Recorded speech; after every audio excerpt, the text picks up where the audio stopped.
Baik, Assalamualaikum warahmatullahi wabarakatuh. Salam sejahtera bagi kita semua.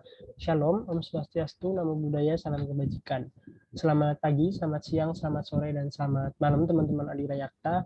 Kembali lagi di video pembelajaran Adira Yakta di mata kuliah Akuntansi Keuangan Lanjutan 1. Nah, untuk pertemuan minggu kelima ini kita akan membahas latihan soal sesuai di RPS, yaitu soal 7, 8, 9, dan 10 workbook AKL. Oke, kita langsung masuk ke next soal yang pertama, yaitu tapi sebelum itu perkenalkan, nama aku Syahlan dari kelas 510, akuntansi 510. Oke, kita masuk ke soal yang pertama, yaitu soal ketujuh. Di soal ketujuh ini di RPS dia sebagai soal latihan, bukan sebagai tugas. Yaitu soalnya adalah P membeli 90% saham berhak suara dari S pada tanggal 1 Januari 2016 seharga 675.000. Jika terdapat selisih investasi, maka dialokasikan ke 20% under value inventory yang terjual habis di tahun 2016. Berarti nanti diamortisasi secara full. Kemudian 40% under value tanah dan 40% over value equipment dengan masa manfaat 5 tahun.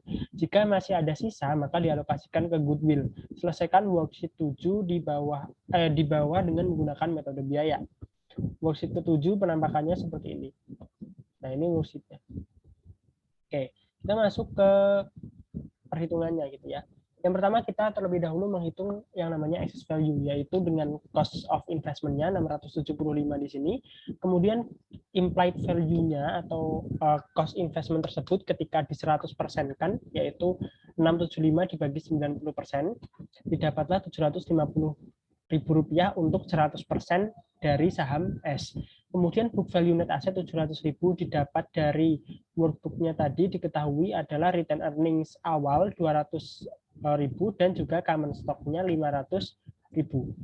Nah, yang kita gunakan di sini yang mungkin rawan untuk salah adalah yang kita gunakan adalah return earnings awal periode atau 1 Januari, bukan yang return earnings akhir 31 Desember, karena yang 31 Desember itu sudah terakumulasi dengan adanya laba maupun dividen.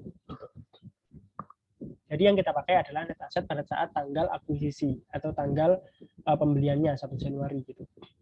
Kemudian diketahui didapat excess value-nya yaitu 50.000 dari selisih implied value atau cost of investment yang 100% dengan book value net asset 700.000.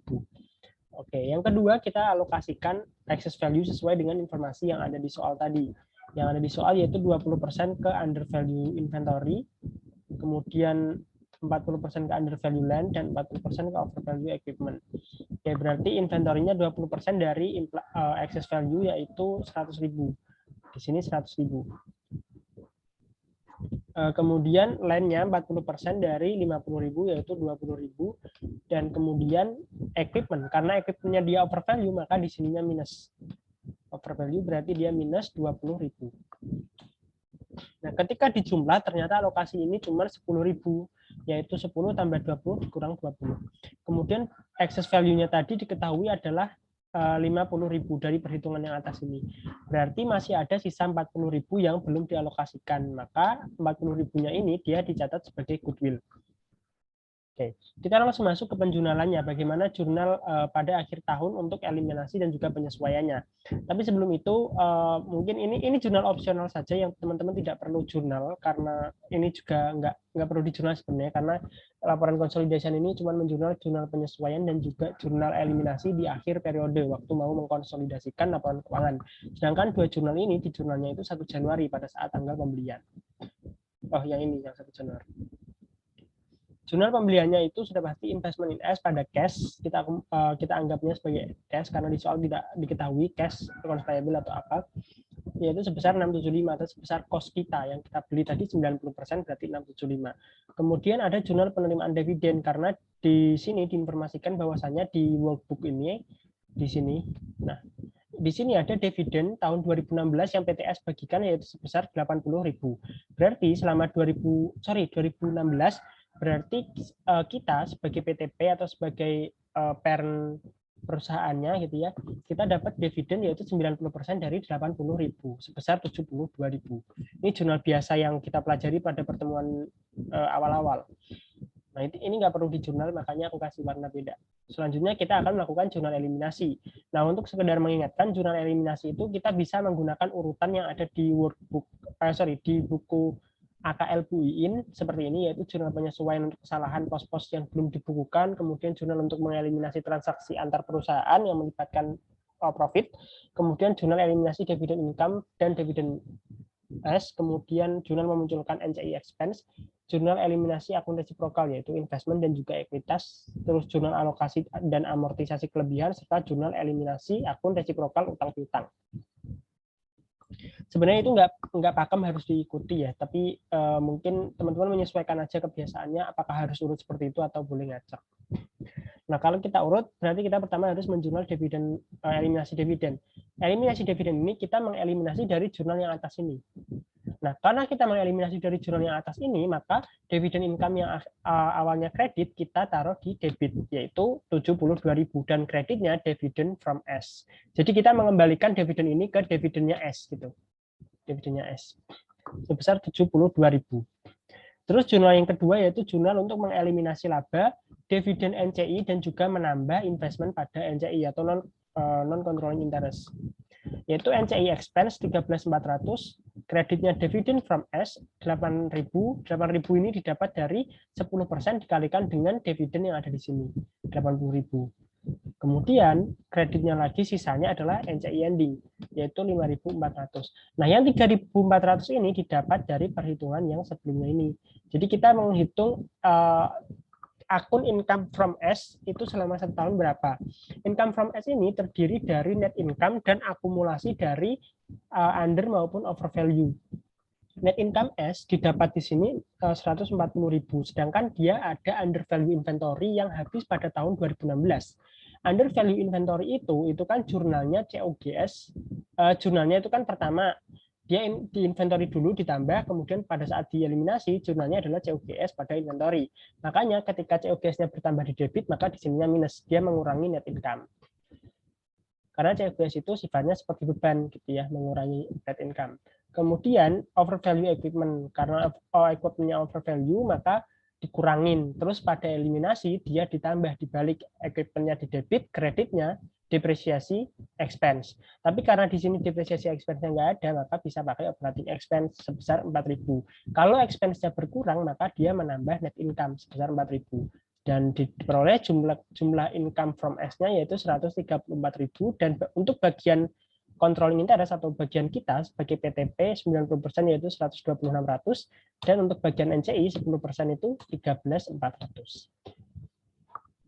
Itu jurnal yang eliminasi NCI. Kemudian jurnal yang ketiga yaitu jurnal eliminasi akun-akun resiprokal untuk ekuitas dan juga investment. Nah, ekuitasnya ini kita eliminasi semua komponen ekuitas yang ada di PTS, semuanya kita eliminasi, yaitu common stock 500 didapat dari sini 500. Kemudian return earnings. Ini return earnings-nya harus diingat, ini adalah return earnings yang awal. Yang dibalik, yang dieliminasi adalah return earnings yang awal. Jadi kita pakai akun return earnings yang di sini 1 Januari 200.000. Kemudian ada unamortized excess tadi yang sudah kita hitung yaitu sebesar 50.000.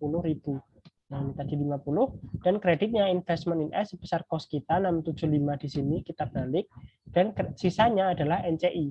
NCI ini bisa dihitung dari sisanya ini 500 tambah 200 tambah 50 dikurang 675, atau dihitung dari 10% kali yang ini tadi 10% dikalikan dengan implied value-nya. Itu jurnal eliminasi yang pertama. Jurnal eliminasi yang kedua yaitu kita mengalokasikan unamortized excess ini ke beberapa akun aset yang teridentifikasi, yaitu inventory tadi under value 10.000, land-nya under value 20.000, makanya dia di debit harus ditambah, dan memunculkan goodwill. Tadi goodwill di sini perhitungannya adalah hasilnya 40.000. Artinya goodwill-nya bertambah di debit 40.000. Kreditnya equipment karena dia tadi over value sebesar 20.000, makanya dia dikurangin, dan kreditnya unamortized excess untuk ngebalik yang ini 50.000. Ini bisa disatukan, dua jurnal ini bisa disatukan, tapi kalau mungkin teman-teman takut kebanyakan dan takut mungkin ada salah, lebih baik dipisah aja, nggak apa-apa. Kemudian jurnal yang terakhir yaitu jurnal untuk mengalokasikan unamortized excess-nya tadi, karena ada equipment yang harus disusutkan selama 5 tahun sesuai masa manfaatnya, dan ada inventory yang harus disusutkan selama 1 tahun.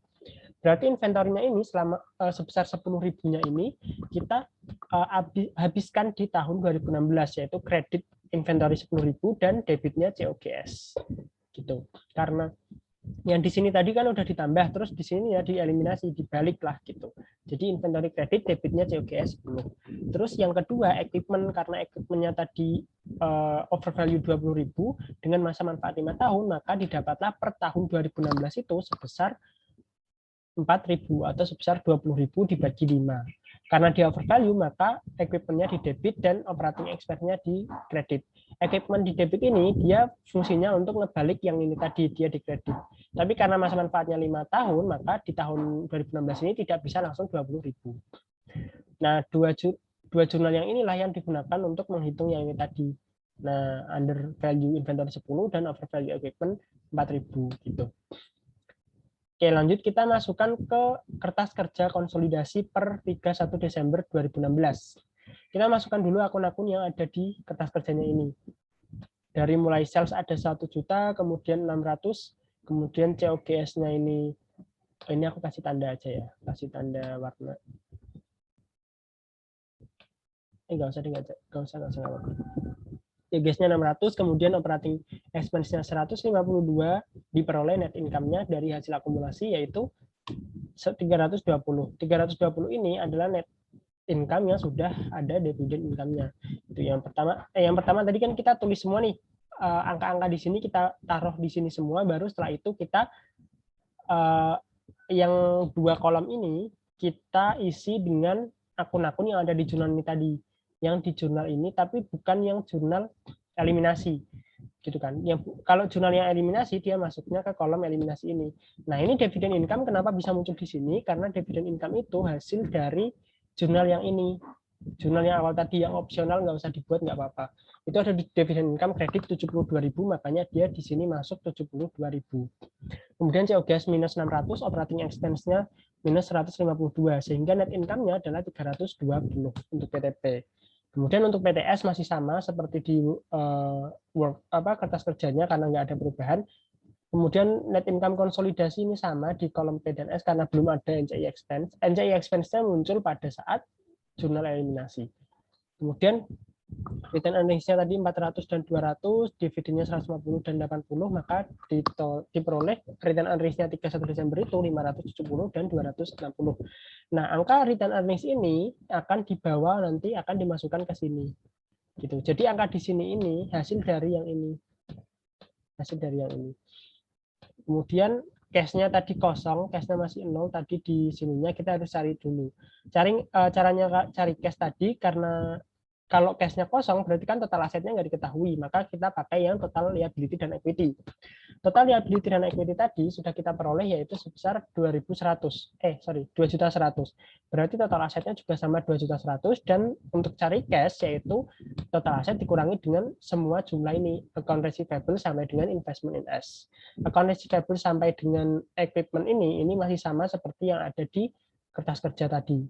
Kemudian investment in S-nya ini 675 sebesar harga perolehan karena dia metode cost. Jadinya di sini dia tetap 675. Beda lagi kalau dia metode ekuitas yang sudah terpengaruh dengan pengakuan bagian laba dan juga dividen. Nah, itu. Kemudian kita masukkan semua jurnal eliminasi ke kolom eliminasi ini. Ini teman-teman bisa kasih penanda semacam nomor atau semacam huruf. Biasanya ada dosen yang huruf, ada dosen yang pakai nomor gitu. Nomor 1 berarti dia menandakan jurnal yang nomor 1 gitu. Ini jurnal eliminasi dividen income 72 dimasukkan di debit di sini. Jadi semuanya dimasukkan ke kolom eliminasi. Nah, kemudian untuk consolidate statement.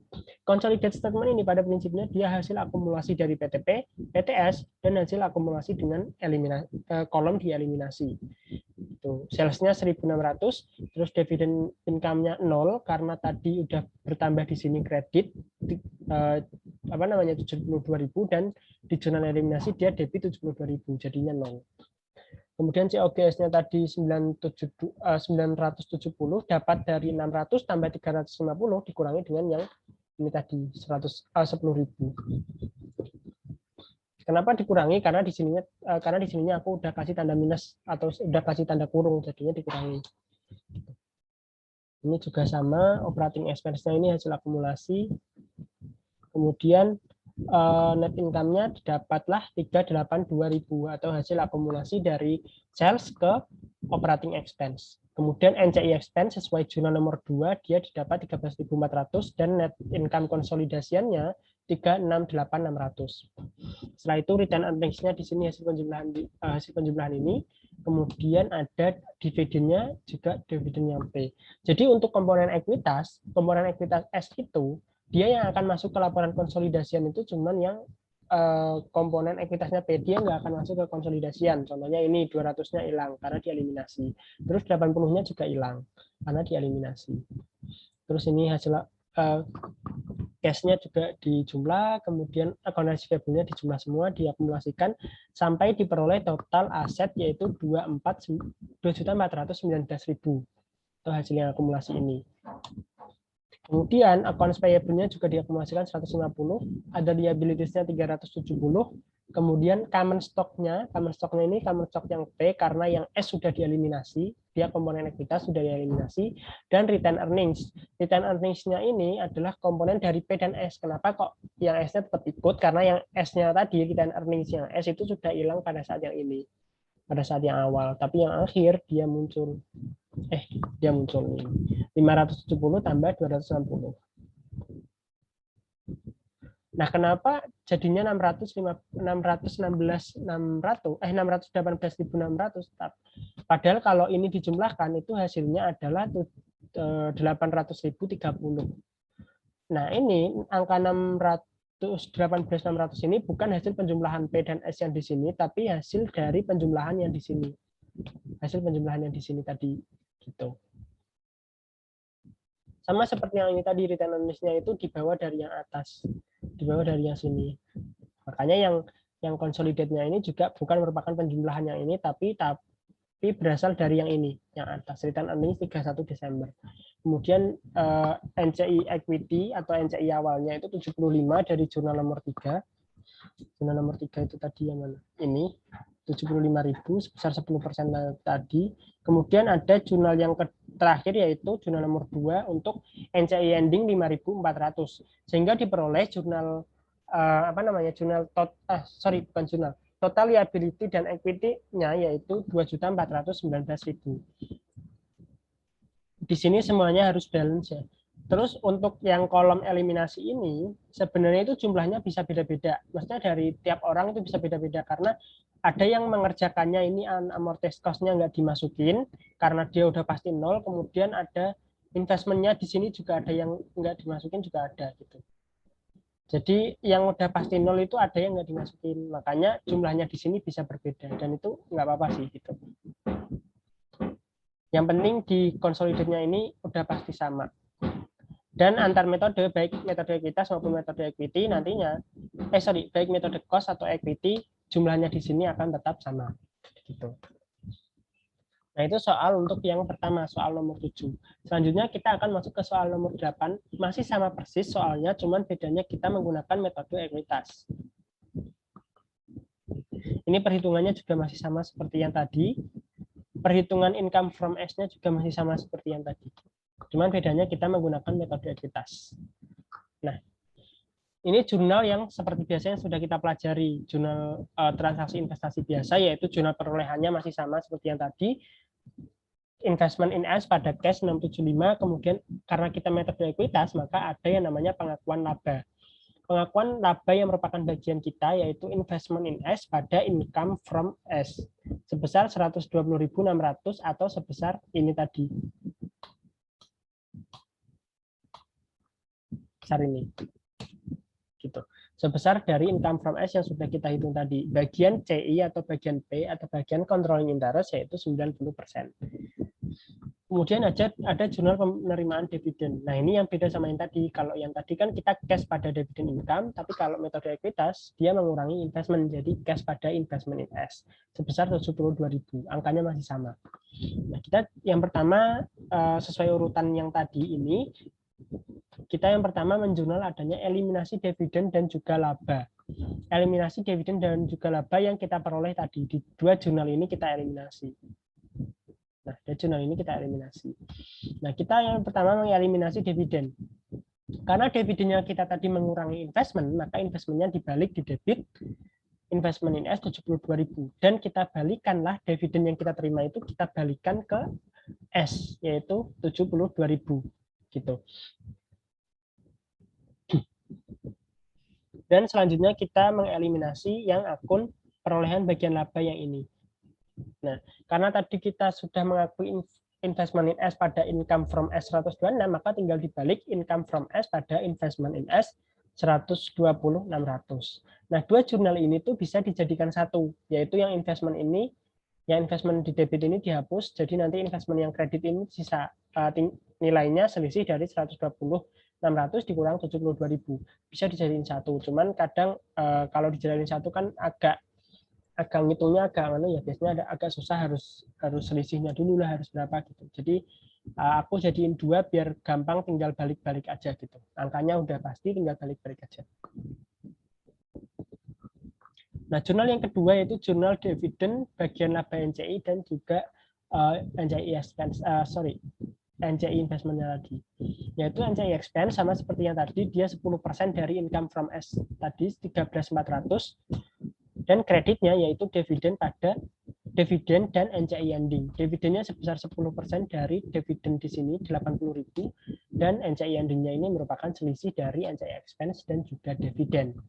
Dapat 5.400. Kemudian jurnal eliminasi yang pertama ini masih sama persis sama jurnal yang metode cost. Jurnal eliminasi yang kedua juga sama persis dengan metode cost. Jurnal eliminasi eliminasi 2 juga sama. Terus jurnal yang kelima, alokasi unamortized excess ini juga masih sama. Jadi yang berbeda antara jurnal cost dan juga ekuitas itu cuma ada di poin 1. Nah, di sini yang berbeda. Ini yang berbeda antara metode cost yang kita soal 7 tadi dan metode ekuitas di soal 8. Cuman satu jurnal ini aja yang berbeda. Oke, kita masuk ke laporan konsolidasian. Angka-angkanya masih sama persis. Kita masukkan dulu semua angka di sini ke akun P dan juga kolom P dan juga kolom S. Oke. Terus karena tadi kita nggak ada dividen income, karena pengakuan dividen kita itu mengkredit investment, nggak mengkredit dividen income, maka di sini dia tidak ada dividen income. Adanya income from S atau pendapatan yang kita peroleh dari anak perusahaan S, yaitu sebesar 120.600. 120.600 itu didapat dari jurnal yang awal ini sebenarnya, dari jurnal yang ini. Barulah yang di kolom eliminasi ini didapat dari jurnal nomor 1, dari jurnal yang ini gitu. Oke, kita langsung aja karena masih sama seperti yang tadi, jadi yang kolom PTP dan PTS nggak terlalu aku bahas ya gitu, karena masih sama. Terus kita masukkan semua jurnalnya ke kolom eliminasi, yaitu untuk jurnal nomor 1 terkait income from S 120, kemudian COGS-nya bertambah 10 karena tadi ada ini. COGS-nya bertambah 10 karena ada under value inventory. Kemudian operating expense berkurang 4.000, NCI expense bertambah 13.400, dan sampai yang terakhir sama seperti yang tadi. Oke, kita langsung masuk ke consolidated statement. Sales-nya masih sama 1.600 atau 1.600, kemudian income from S-nya 0 karena dia ditambah di sini kredit. Karena kan dia income berarti di sini kredit dan di sini eliminasinya dia debit. Jadinya 0. Kemudian COGS-nya 970, operating expense-nya 248, net income-nya 382. Kemudian NCI expense-nya 13.400. Barulah didapat net income consolidate-nya adalah 368.600. Kemudian return earnings-nya tadi adalah 400 karena yang 200-nya sudah dieliminasi. Dan dividennya ini juga sudah dieliminasi 80.000. Jadi tinggal yang komponen milik PTP yaitu 400 dan 150, di total lah 618.600 rupiah. Cara nyari cash-nya ini masih sama kayak yang tadi, total aset dikurangi dengan total account receivable sampai dengan total investment. Yaitu 140, 162, 243, 540, 650, 644, 40, dan juga 0 untuk investment serta unamortized excess. Nah ini, karena tadi aku jurnal nomor 1-nya ini dipisah, jurnal nomor 1-nya ini tadi dipisah, maka di sini waktu di kolom eliminasi investmentnya itu ada debit dan juga ada kredit gitu. Totalnya 2419 sama seperti yang di metode cost, kemudian account payable-nya masih sama 150, ada liabilities-nya 370, common stock-nya milik P 1200 karena 500 yang sudah dieliminasi. Return earnings-nya ini bukan merupakan hasil penjualan ini tapi dari yang atas ini 618 600 gitu. Kemudian ini 75 dan ini 54, totalnya 2419. Nah, ininya yang ini bisa beda antara orang yang tadi sama seperti yang bilang sebelumnya. Antara orang itu bisa beda karena ada yang tidak memasukkan unamortized excess ini dan ada yang langsung untuk yang ini, untuk yang eliminasi ini dia dijadiin langsung. Jadi yang debitnya ini enggak ada tapi yang kreditnya jadi lebih sedikit. Gitu. Jadi di sini hasil akumulasi 1, 3 dan 4. Itu bisa juga. Dan ini nggak masalah kalau beda, yang penting untuk dikonsolidatnya ini dia sama. 2.419 harus sama dengan metode cost juga. Metode cost yaitu tadi berapa ini? 2.419 harus sama. Jadi antara metode cost dan metode ekuitas itu menghasilkan laporan konsolidasi yang besarnya sama untuk net total aset dan juga total liabilitas and equity. Oke, kita langsung lanjut ke soal yang berikutnya.